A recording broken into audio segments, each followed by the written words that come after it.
कभी आपने सोचा है कि कुछ लोग जीवन भर मेहनत करते रहते हैं, फिर भी गरीबी और संघर्ष उनका पीछा नहीं छोड़ते, जबकि कुछ बिना ज्यादा मेहनत किए भी सफलता और समृद्धि की ओर बढ़ते जाते हैं।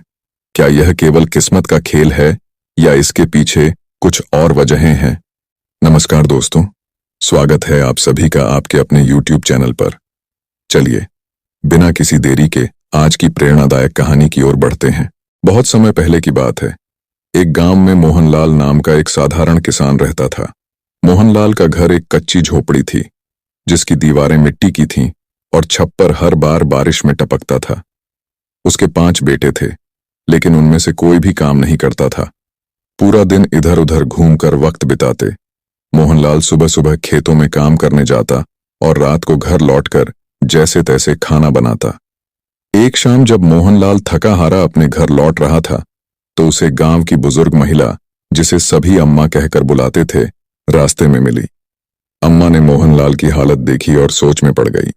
थोड़ी देर बाद उसने टोका, लेकिन धीमी आवाज में कहा, मोहनलाल, तू दिन रात मेहनत करता है, फिर भी तेरी हालत नहीं सुधरती। तेरे बेटे भी बड़े हो गए हैं, फिर भी सारा काम तुझे ही करना पड़ता है। क्या कभी सोचा है क्यों? मोहनलाल ने गहरी सांस ली और अपनी थकान छुपाने की कोशिश करते हुए कहा, अम्मा, मेरी किस्मत ही खराब है। मैंने अपने बेटों को भी समझाया, पर हमारे पास ना साधन है, ना कोई उम्मीद। अम्मा ने कुछ देर सोचा और फिर बोली, तू अपने बड़े बेटे राजू की शादी करवा दे। जब बहू घर आएगी तो शायद घर में कुछ रौनक आ जाए। बहू का आना अक्सर घर को बांधता है और औरतें घर को संवारती हैं। शायद तेरी जिंदगी में कुछ बदलाव आ जाए। मोहनलाल ने गहरी नजरों से अम्मा की ओर देखा और कहा, अम्मा, मेरे बड़े बेटे राजू की शादी तो 2 साल पहले ही हो चुकी है, पर उसकी पत्नी कभी ससुराल आई ही नहीं। हमारे पास उसे लाने का ना तो साधन था और ना ही उसे रखने की व्यवस्था। घर की हालत देखकर वह और दुखी हो जाती। अम्मा के चेहरे पर चिंता और सहानुभूति की झलक आई। उसने कहा, तूने कभी उसे लाने की कोशिश की? मोहनलाल ने सिर झुकाते हुए कहा, कैसे लाता अम्मा? मेरे पास ना पैसे थे, ना अच्छे कपड़े और ना ही घर में कोई सामान। उसकी ससुराल वाले मेरी गरीबी का मजाक उड़ाते। अम्मा ने थोड़ी देर सोचा और फिर अपनी लाठी संभालते हुए बोली, मोहनलाल, चिंता मत कर, मैं तेरी मदद करूंगी। कल सुबह राजू को मेरे पास भेज देना। मैं उसे कपड़े और थोड़ा सामान दूंगी। वह अपनी पत्नी को लाकर इस घर को नया जीवन दे सकता है। मोहनलाल की आंखों में उम्मीद की किरण झलकने लगी। उसने कहा, अम्मा, तुम तो भगवान हो, लेकिन क्या वह लड़की इस हालत में इस घर में रह पाएगी? अम्मा ने मुस्कुराते हुए कहा, बेटा, किस्मत मेहनत और समझदारी से बदली जा सकती है। तू राजू को भेज देना, बाकी मैं संभाल लूंगी। बहू आएगी तो घर में रौनक जरूर आएगी। बस तू हिम्मत मत हार। मोहनलाल ने सिर हिलाया और अम्मा के सामने कृतज्ञता प्रकट करते हुए घर चला गया। अगले दिन सुबह उसने राजू को बुलाया और अम्मा की बात बताई। राजू पहले तो हिचकिचाया, लेकिन फिर तैयार हो गया। वह अपनी पत्नी को लाने के लिए अम्मा से कपड़े और थोड़ा सामान लेने उनके पास चला गया। राजू, जो अक्सर अपने घर की गरीबी और संघर्ष को देखता था, आज कुछ अलग महसूस कर रहा था। मोहनलाल ने जब अपने बेटे राजू को अम्मा के पास भेजा, तो उसे एक उम्मीद थी कि शायद अब उसके परिवार की स्थिति में बदलाव आए। अम्मा ने राजू को अच्छे कपड़े, कुछ बर्तन और थोड़ी बहुत जरूरी चीजें दीं। राजू ने सारा सामान लिया और अपनी पत्नी को ससुराल से लाने के लिए निकल पड़ा। रास्ते भर राजू के दिल में कई सवाल उठ रहे थे। वह सोच रहा था, क्या मेरी पत्नी इस गरीबी में खुश रह पाएगी? क्या वह मेरी परिस्थिति को समझेगी या मुझे और मेरे परिवार को ताने मारेगी? मगर फिर उसने खुद को समझाया, अब मेरे पास कोई विकल्प नहीं है। अगर घर में खुशहाली लानी है तो यह कदम उठाना ही होगा। ससुराल पहुंचने पर राजू का गर्मजोशी से स्वागत किया गया। उसकी पत्नी भी उसे देखकर खुश थी, लेकिन साथ लाए सामान को देखकर थोड़ी चिंतित हो गई। उसने सोचा, मेरे मायके वाले इसे देखकर क्या कहेंगे? क्या वे मेरे पति की गरीबी का मजाक उड़ाएंगे? मगर उसके परिवार ने उसे समझाया कि खुशियां सामान से नहीं, अपनेपन से बढ़ती हैं। 2 दिन ससुराल में बिताने के बाद राजू अपनी पत्नी को लेकर घर लौट आया। रास्ते में पत्नी के मन में कई सवाल थे। क्या मैं इस घर में खुश रह पाऊंगी? क्या यह घर मेरे सपनों के अनुरूप होगा? लेकिन उसने मन में ठान लिया कि अगर हालात कठिन हैं तो उसे ही कुछ करना होगा। जब वे घर पहुंचे तो पत्नी ने देखा कि घर बेहद साधारण और अस्त व्यस्त था। रसोई बिखरी हुई थी, बर्तन गंदे पड़े थे और हर जगह अव्यवस्था का माहौल था। घर का ऐसा हाल देखकर वह कुछ पल के लिए चुप रह गई, लेकिन उसने हार नहीं मानी। उसने सोचा, अगर यहां रहना है तो मुझे ही पहल करनी होगी। पत्नी ने बिना समय गंवाए घर की सफाई शुरू कर दी। उसने हर कोने को साफ किया, बर्तन धोए और रसोई को व्यवस्थित किया। जब राजू खेत से वापस लौटा तो उसने देखा कि घर पूरी तरह से बदल चुका था। हर चीज अपनी जगह पर थी और घर में एक नई ऊर्जा महसूस हो रही थी। उसकी पत्नी ने मुस्कुराते हुए कहा, अब यह घर थोड़ा सा अपना लग रहा है।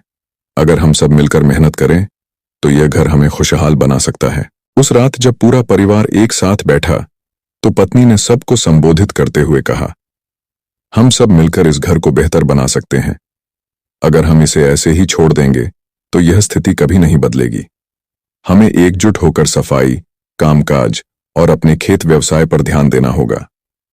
मोहनलाल, जो पहले खुद को अपनी गरीबी का कारण मानते थे, ने उसकी बात सुनी और कहा, बिल्कुल बेटी, लेकिन हमारे पास साधन ही नहीं है।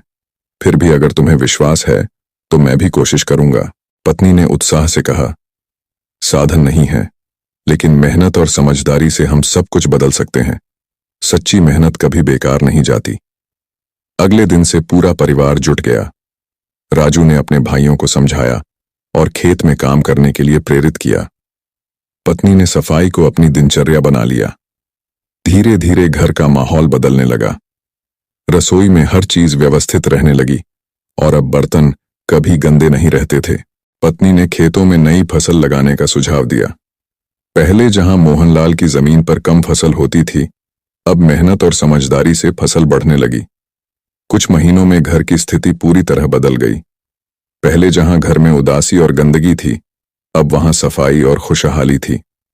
मोहनलाल ने महसूस किया, जब मेहनत और समझदारी से काम किया जाए तो किस्मत बदलने में देर नहीं लगती। पत्नी ने पूरे परिवार को प्रेरित किया और कहा, अगर हम सब एकजुट रहेंगे तो गरीबी को भी दूर कर सकते हैं। हमारी सबसे बड़ी ताकत हमारी मेहनत और हमारी एकता है। अब मोहनलाल हर दिन काम से लौटते हुए कुछ न कुछ घर ले आते थे। कभी जरूरी सामान तो कभी छोटे छोटे तोहफे। इससे घर में नई ऊर्जा बनी रहती थी। लेकिन एक दिन वह बिना किसी सामान के लौटे। बहू ने देखा और पूछा, पिताजी, आज आप कुछ लेकर नहीं आए? मोहनलाल थोड़ा परेशान होकर बोले, आज कुछ नहीं मिला बहू, बस यह मरा हुआ सर्प ही मिला, तो उसे ही ले आया। उन्होंने सांप को घर के एक कोने में रख दिया और अंदर जाकर खाना खाने लगे। बहू यह देखकर सोच में पड़ गई। उसने मन ही मन सोचा, इस मरे हुए सांप का घर में क्या काम। इसी बीच आसमान में एक चील उड़ती हुई दिखाई दी। उसकी पैनी नजरें चारों ओर घूम रही थीं। अचानक उसकी नजर मोहनलाल की झोपड़ी पर पड़ी। उसने झोपड़ी के आंगन में मरे हुए सांप को देखा। बिना देर किए चील सांप को अपनी चोंच में पकड़कर ऊंची उड़ान भरने लगी। लेकिन उड़ते हुए चील की चोंच से एक गहनों का हार गिरकर सीधा झोपड़ी के आंगन में आ गिरा। मोहनलाल की बहू, जो अब तक सांप के बारे में सोच रही थी, हार को गिरते हुए देखकर चौंक गई और जोर से चिल्लाई, पिताजी, देखिए, आंगन में यह हार कहां से आया। मोहनलाल बाहर आए और हैरानी से बोले, यह तो कोई गहना है। बहू ने हार को उठाया। उसे देखकर लगा कि यह कोई साधारण हार नहीं था। यह सोने का बना था और उस पर बारीक कारीगरी से रानी के राज्य का प्रतीक उकेरा गया था। बहू ने कहा, पिताजी, यह हार बहुत खास लगता है। कहीं ऐसा तो नहीं कि यह रानी का हो? मोहनलाल ने हार को ध्यान से देखा और कहा, बहू, यह हार सच में कीमती है, लेकिन यह हमारे पास कैसे आया? दोनों सोच में पड़ गए। यह हार उनके जीवन में कोई नया मोड़ ला सकता था। बहू ने सुझाव दिया, पिताजी, हमें यह हार रानी को लौटा देना चाहिए। यह हमारी इज्जत और आत्मसम्मान का सवाल है। मोहनलाल ने सहमति जताई और कहा, हाँ, लेकिन इसे रानी तक पहुंचाने का सही तरीका खोजना होगा। अगले दिन उन्होंने फैसला किया कि जब तक हार रानी को नहीं लौटा दिया जाता, तब तक इस बारे में किसी को नहीं बताया जाएगा। बहू ने मोहनलाल से कहा, पिताजी, एक योजना है। आपको साधु का वेश धारण करके रानी के महल जाना होगा। वहां जाकर आप राजा से बात करेंगे और यह हार लौटाने की बात करेंगे। मोहनलाल ने हैरानी से पूछा, क्या यह योजना काम करेगी? बहू ने समझाया, राजा को यह हार बहुत कीमती लगता होगा। हमें इसे सही तरीके से लौटाना चाहिए। अगले दिन मोहनलाल ने साधु का वेश धारण किया और महल की ओर निकल पड़े। रास्ते में वे सोचते रहे कि यह योजना कैसे काम करेगी। महल पहुंचकर मोहनलाल ने राजा से मुलाकात की। राजा ने उनसे पूछा, तुम कौन हो और यहां क्यों आए हो? मोहनलाल ने झूठा परिचय देते हुए कहा, महाराज, मैं एक साधु हूं। मुझे आपकी चिंता का समाधान पता है। आपके महल से जो हार गायब हुआ है, मैंने अपनी दिव्य दृष्टि से देखा है। राजा चौंक गए और बोले, अगर तुम सच बोल रहे हो तो बताओ कि वह हार कहाँ है? मोहनलाल ने शांत भाव से उत्तर दिया, महाराज, वह हार आपके महल के पीछे गिरा है। एक चील उसे लेकर आई थी। अगर आप अपने सैनिकों को वहां से हटा देंगे तो वह हार वापस मिल जाएगा। राजा ने सोचा, अगर यह साधु सच बोल रहा है तो मुझे यह कोशिश करनी चाहिए। राजा ने मोहनलाल की बात मानी और अगले दिन उस स्थान से सैनिकों को हटा लिया। अगले दिन वे दोनों महल के पीछे गए। वहां उन्होंने देखा कि हार सचमुच वहीं पड़ा था। राजा को बहुत खुशी हुई। उन्होंने मोहनलाल से कहा, तुमने मेरा बहुत बड़ा नुकसान बचाया। अब तुम जो भी चाहो मुझसे मांग सकते हो। मोहनलाल ने विनम्रतापूर्वक कहा, महाराज, मुझे कुछ नहीं चाहिए। मैं बस आपको एक सलाह देना चाहता हूं। इस साल धनतेरस के दिन पूरे राज्य में किसी के घर दीपक न जले, सिवाय मेरे घर के। राजा चौंक गए और बोले, यह तो अजीब बात है। साधु, क्या तुम मेरा मजाक उड़ा रहे हो? मोहनलाल ने शांत रहते हुए उत्तर दिया, महाराज, यह बहुत महत्वपूर्ण है। यदि आप मेरी बात मानेंगे तो राज्य में कोई बड़ा संकट नहीं आएगा। राजा को मोहनलाल की बात में सच्चाई लगी। उन्होंने पूरे राज्य में घोषणा करवा दी कि इस धनतेरस पर किसी के घर दीपक नहीं जलेंगे, केवल मोहनलाल के घर को छोड़कर। धनतेरस की रात पूरे राज्य में घना अंधकार था, क्योंकि किसी ने दीपक नहीं जलाए थे। लक्ष्मी माता, जो धन और समृद्धि की देवी मानी जाती हैं, राज्य में आईं। जब उन्होंने हर ओर अंधकार देखा तो वह वापस लौटने लगीं। तभी उनके वाहन उल्लू की नजर मोहनलाल के घर पर पड़ी। उसने देखा कि वहां एक दीपक जल रहा था। लक्ष्मी माता ने वह घर देखा और वहीं ठहरने का निर्णय लिया। लक्ष्मी माता ने मोहनलाल के घर को अपने आशीर्वाद से भर दिया। उनका घर, जो एक साधारण झोपड़ी थी, रातों रात एक आलीशान महल में बदल गया। अगली सुबह जब मोहनलाल और उनका परिवार जागा तो उन्होंने देखा कि उनका घर पूरी तरह बदल चुका था। हर चीज चमचमा रही थी। मोहनलाल ने अपनी बहू से कहा, यह सब तुम्हारी बुद्धिमानी और चतुराई का परिणाम है। तुम्हारी सही सोच ने हमें यहां तक पहुंचाया है। बहू मुस्कुराई और बोली, पिताजी, अब आपको राजा के पास जाकर यह बताना चाहिए कि यह सब मैंने सोच समझकर किया था। हमारे राज्य में एक बड़ा संकट आने वाला था, लेकिन आपकी कृपा और इस योजना से वह टल गया। मोहनलाल राजा के पास गए और उन्हें पूरी बात बताई। राजा ने यह सुनकर मोहनलाल की बुद्धिमानी की प्रशंसा की और कहा, तुम्हारी योजना ने राज्य को बचा लिया। तुमने जो किया वह वास्तव में अद्भुत है। राजा ने मोहनलाल को ढेर सारा धन और सम्मानित उपहार देकर पुरस्कृत किया। मोहनलाल और उनके परिवार की यह कहानी हमें जीवन के कुछ महत्वपूर्ण पाठ सिखाती है। नंबर 1, हिम्मत और साहस। जो व्यक्ति मेहनत और साहस से काम करता है वह कभी गरीब नहीं रहता। नंबर 2, बुद्धि और सोच। बिना सोचे समझे काम करने से हमेशा नुकसान होता है। विवेक और समझदारी से किया गया काम हमेशा सफल होता है। नंबर 3, प्रयास और समर्पण।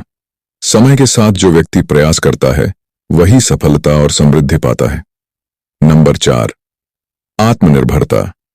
दूसरों पर निर्भर रहने वाला व्यक्ति कभी समृद्धि को नहीं पा सकता। नंबर 5, स्त्री का सम्मान। जिस घर में स्त्रियों का सम्मान नहीं होता वहां कभी खुशहाली नहीं आ सकती। उम्मीद करते हैं कि दोस्तों ये वीडियो आपको पसंद आया होगा। पसंद आया तो लाइक करें और चैनल को सब्सक्राइब करें और ज्यादा से ज्यादा अपने दोस्तों में शेयर करें। कमेंट बॉक्स में हर हर महादेव जरूर लिखें पूरा वीडियो देखने के लिए आपको दिल से धन्यवाद।